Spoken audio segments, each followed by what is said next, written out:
Srikakulam Vizianagaram parliament ప్రజాప్రతినిధులతో మంత్రి నారా లోకేష్ ఆత్మీయ సమావేశం. నారా లోకేష్ ఏర్పాటు చేసిన ఆత్మీయ కలయిక అపూర్వ వేదికగా మార్చారు శ్రీకాకుళం విజయనగరం పార్లమెంటు సెగ్మెంట్ల ప్రజాప్రతినిధులు, వారి కుటుంబ సభ్యులు.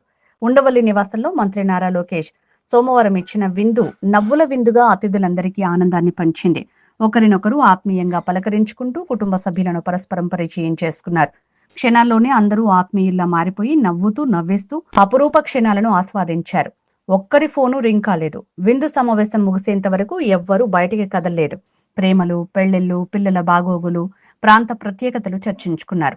శ్రీకాకుళం, వెటకారం, విజయనగరం ఛత్రతతో సంభాషణలు రక్తికట్టాయి. మంత్రి నారా లోకేష్ ఈ విందు సమావేశంలో తన నియోజకవర్గం మంగళగిరి చేనేత ప్రమోషన్ కి శ్రీకాకుళం ప్రజాప్రతినిధులు పొందూరు ఖాదీతో కౌంటర్ ఇచ్చారు.